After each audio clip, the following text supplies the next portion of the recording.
Welcome back to the Mike Kellar Show, presented by United Bank. Proud to be united with the Pioneers. I'm your host, Sports Information Director Jagger. Furr. Coach, thanks for being here today. Thank you for having me. All right, Coach. It was a tough loss on Saturday, 38-35 at Wheeling, or to Wheeling. It was a 28-point deficit. You cut it, and they get the game-winning field goal. Just your thoughts on the loss?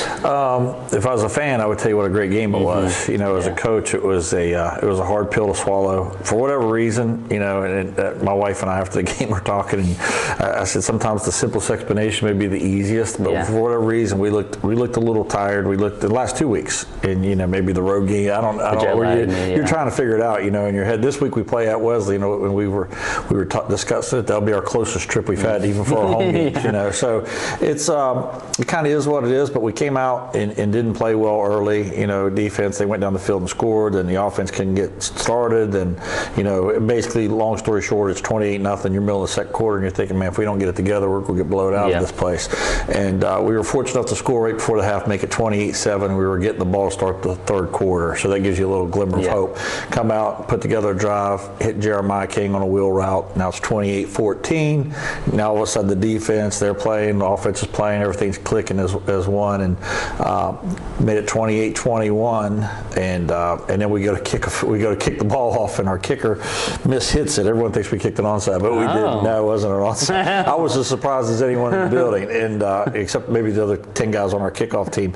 And he hit it, and they pick it running in for a touchdown. That was 35-21. That play really hurt us. And then, you know, as you said, we were able to muster. I think we scored 21 points in the fourth quarter, tied it up at 35. And then when we scored, there was about 38 seconds left. I had in my head, I thought, well, if we get this game into overtime, I think we got them pretty tired, and all the momentum's on our side. But unfortunately, they made a play and kicked the field goal with no time left, and 38-35, and a great ball game.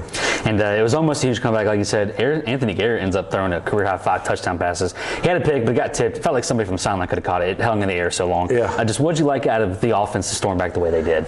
I just love this team because of the way it competes so hard. I mean, we don't always execute, but all season long we've been a highly competitive football team. We lost to Charleston by 3. We beat Frostburg by 6. I mean, and anyone who watches us play has got to be impressed with how hard our kids play. And to me, that's a testament to who they are as people. It's a testament to the coaches, staff, and the way they're doing some things. There's a lot of good there if you're really evaluating it, but just unfortunately, a break here or there. But like I had a reporter ask me after the game, and I said, man, we won 2 games by 3, we lost 1 by 3. I mean, it's just it's an even league. Yep. And last week you felt like you were forced to throw the ball a lot when you got down. This week you didn't. Still had 155 yards on the ground. Do you feel that helped erase that 28-point deficit? We talked about that as with our team. Of sometimes you get into a throw game. People do that. They're not wanting to do that.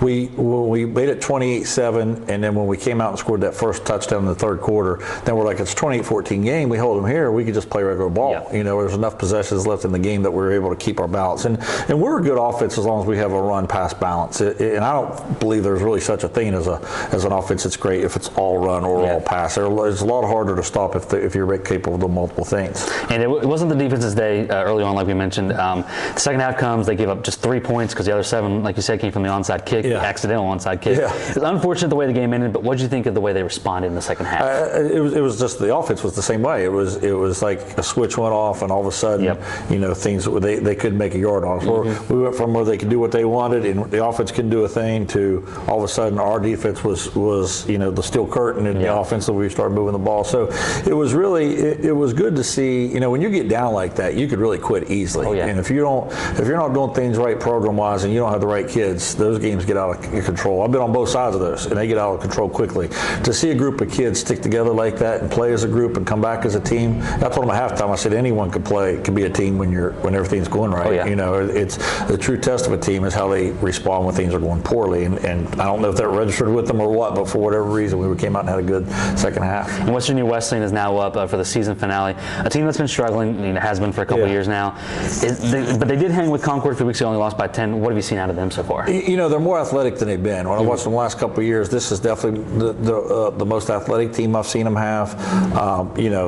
it's got to be tough. They haven't won, and they haven't won in a couple of years now. But to me, it's a scary game. They're coming off a bye week. We're coming off back-to-back losses. A team that is beat up. This will be our 11th road game, and the good news is it is the closest one to our place. But it's a scary game for us. What I've told the team and the staff is we got to go out and do what we always do. We got to have a good week of practice. We got to prepare like we always do. We can't be looking forward to the end of the season or looking to what we're doing next week or Thanksgiving or Christmas plans or any of those things.